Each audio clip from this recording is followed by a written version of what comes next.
Islam has the solution for injustice. Allah says in Surah Nisa chapter 4 verse 135 that, Ya alladhina amanu, oh you believe, stand out for justice as witness to Allah subhanahu wa ta'ala, even if it be against yourself, against your parents, against your relatives, whether rich or poor.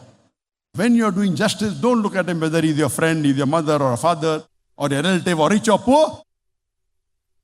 As the beloved Prophet Muhammad said, by Allah, if my daughter Fatima robs, I will chop off her hand. This is justice. Justice. Islam has the solution for alcoholism and drug addiction. Allah says in Surah Ma'idah chapter 5 verse number 90, Ya ayyuhalladhina amanu, innamal khamru wal maisuru.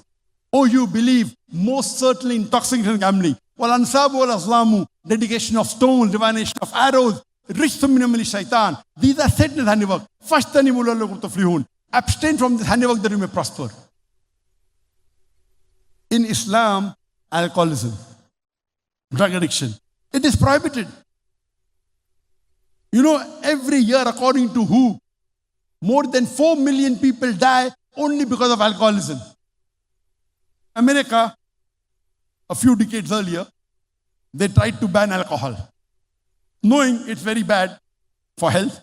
When they tried, the government collapsed. There was bootlegging, there was illegal alcohol, and the government collapsed. They again got back alcohol.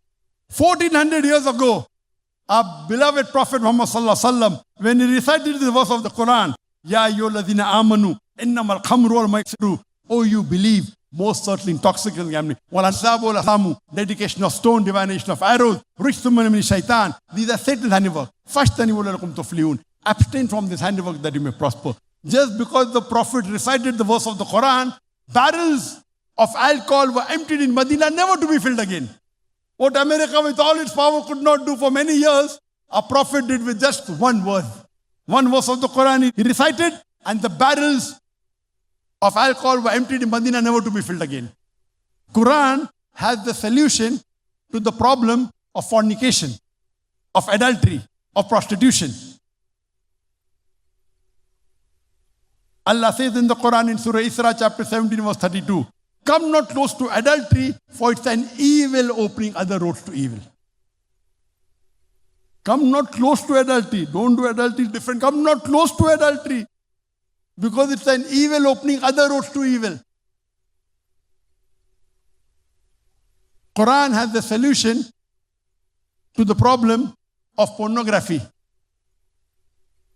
of immodesty, of obscenity. Islam and Quran and Hadith, they prescribe hijab. Allah says in the Quran in Surah Nur chapter 24 verse number 30, it first speaks about hijab for the man. Ya alladhina amanu, oh you believe, lower your gaze and protect your modesty. Whenever a man looks at a woman and any brazen thought comes in his mind, he should lower his gaze. That is the hijab for the man.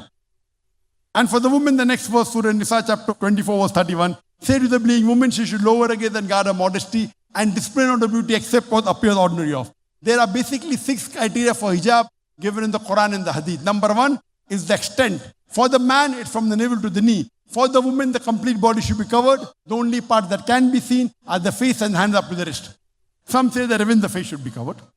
The remaining 5 criteria are the same for the man and the woman. The clothes they wear should not be tight-fitting so that it reveals the figure. Number 3, it should not be translucent or transparent so that you can see through the clothes. Number 4, it should not be so glamorous so that it attracts the opposite sex. Number 5, it should not resemble that of the opposite sex. And number 6, it should not resemble that of the unbelievers. These are the 6 criteria for hijab. And people ask me that why hijab should be done. I tell them that if there are twin sisters who are very beautiful, equally beautiful, if they are walking down the streets of Sokoto, and if one sister, one lady, she is wearing a complete hijab, Islamic hijab, complete body covered, only part seen is face and hands up to the wrist. And the second twin sister, she's a westerner, wearing mini skirts or shorts with a low neck. And if they're walking down the streets of New York or Sokoto, and if round the corner there is a hooligan who's waiting for a catch to tease a girl, which girl will it tease? Will it tease the girl wearing the Islamic hijab, or will it tease the girl wearing the western clothes, mini skirts and shorts? Which girl will it tease? Which girl? Mini skirts, correct. Simple question, simple answer. Allah says in Surah Azab, chapter 33, verse 59, O Prophet, tell your wives and your daughters and the believing women, when they go abroad, they should put on the cloak so that they shall be recognized. So hijab has been prescribed to prevent the women from being molested, to protect them.